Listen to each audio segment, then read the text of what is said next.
Spider-Man is one of those characters you rarely misses, whether it's comic books, movies, or animated shows.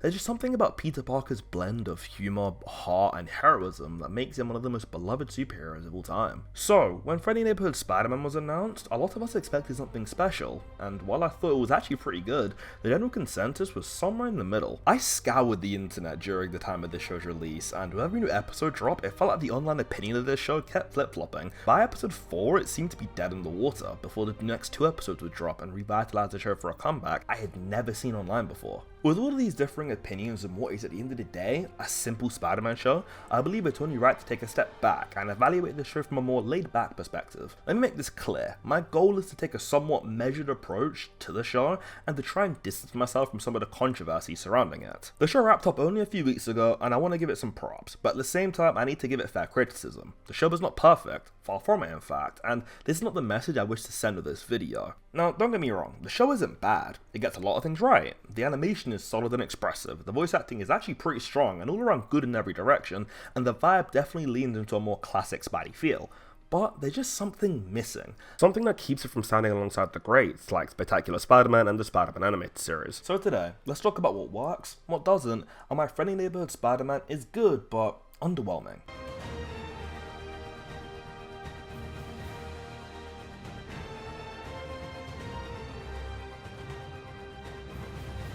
In an art direction sense, this show is beautiful to look at for the most part. Colours pop with life, animations flow beautifully, and the overall design is definitely visually appealing.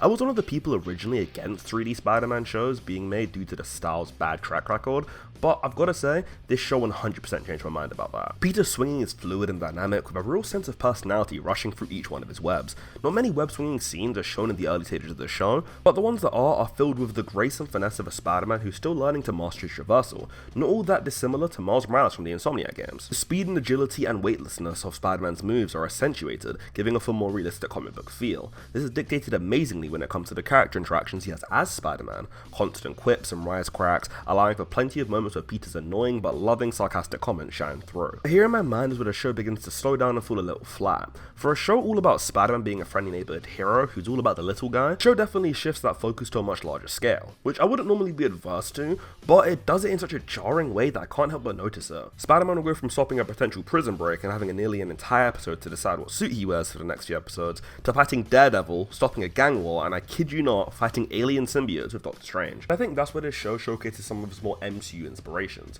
For those of you that don't know, this show was originally supposed to be a prequel story to the John Watts Spider-Man trilogy, explaining the references and callbacks, or call forwards in this case, to said movies. But eventually it grew and Marvel decided to make it its own thing, without the constraints of the MCU behind it, which I believe is a good move. Separating this show from the MCU showcases that Marvel can still create shows not tied to their own connected universe, and allows the general audience to not be as confused going into this, considering whether or not it's canon or not. The show does a fairly good job of balancing Peter's personal life with his superhero duties, but at times the balance feels a little too safe. I get this meant to focus on his everyday life, but for a show that's supposed to get us excited about Spidey's adventures, it doesn't hit the heights we're used to seeing. And I think one of the problems that accentuates that flaw is the pacing. The showrunners can't seem to decide if they want this show to be a lighthearted, fun cartoon or a more serious superhero tale, and there are moments where it tries to go deeper into Peter's psyche, showcasing his struggles of responsibility, but it doesn't lean into that enough to make it feel earned. You've got a character with so much depth and potential, yet at times it feels like the show is holding back from truly exploring those heavier themes, and if it dug into Peter's emotional journey or the complexity of his relationships a bit more, I think it really could have stood out amongst many of the other Spider-Man shows out there. I understand that this show is made for a younger audience, but does that mean that younger kids aren't entitled to good storytelling and themes that they can relate to? I grew up with Teen Titans, Spectacular Spider-Man, and so many other shows that tried their hardest to reinforce these very themes that this show struggles with, rather than shying away from them. It only made me feel like this show was purposely holding itself back from telling an actually emotionally gripping Spider-Man story, rather than a cartoon that people would catch sometimes on the weekends, which ends up only discrediting the show when it comes to a breakdown of the story. Like, sure, we get plenty of Peter Parker moments, but they never hit as hard as they actually should. The emotional weight isn't really there, and when it is there, the drama lacks tension and the stakes rarely ever feel high enough to pull you in, resulting in a story that seems undercooked and surface level in many areas. And then we've got the villains, which are kinda weak, I'm not gonna lie. Some of Spidey's greatest stories come from how personal his connections to his villains are, Green Goblin, Doc Ock and Venom, they're not just obstacles, they physically change Peter for the better and sometimes for the worse, resulting in greater storytelling potential due to them. But in this show, the villains feel like side quests. Sure, some of them are fun, but they never really feel like real threats. There's no real sense of danger, and because of that, there's no real tension in the fights. One time Peter actually struggles with a villain and nearly dies to Scorpion, he's immediately saved by Norman Osborn and then given a basic do-over where he ends up beating Scorpion in his second time against him. Spider-Man stories thrive on making him suffer mentally and physically. As much as the audience dislikes that concept, that's what makes his victories satisfying.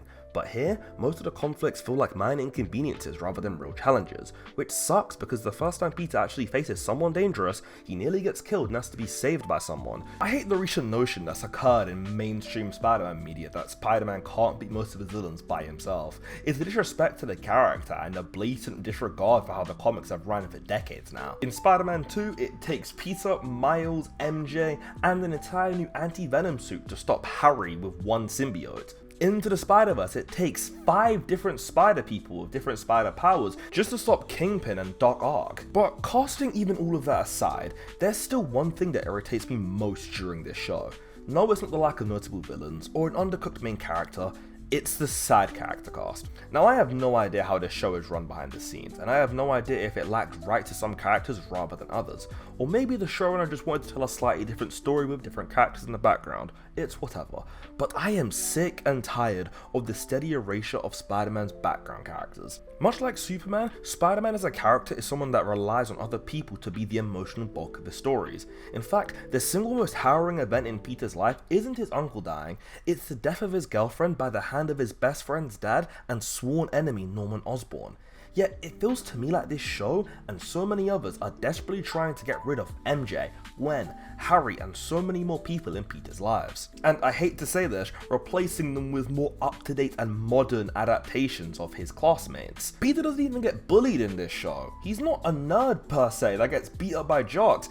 There's not even a Flash Thompson. Like, my heart is crushed. And before some people speak up about the fact that Gwen Stacy was confirmed for season 2, it was also confirmed alongside that announcement that she'd be featuring as Ghost Spider. I can make an entire other video about how Gwen Stacy is the most overused Spider-Man character in the last 10 years for all the wrong reasons, but it'd be an hour long, and I think one video a year is already a lot for me. The character of Peter Parker himself is a timeless concept. Peter is a nerd who struggles to pay his bills, lives with his aunt, and his parents died. He gets bullied by jocks, wants to get with the girl who everyone is attracted to, and then gets bitten by a radioactive spider and has all of these responsibilities thrust upon him. He is not someone who needs rewriting. He's a character that's timeless, ageless, and will exist long after you or me have disappeared from this world. This is the best Spider-Man show of the last 5, maybe 10 years, but that's not saying anything.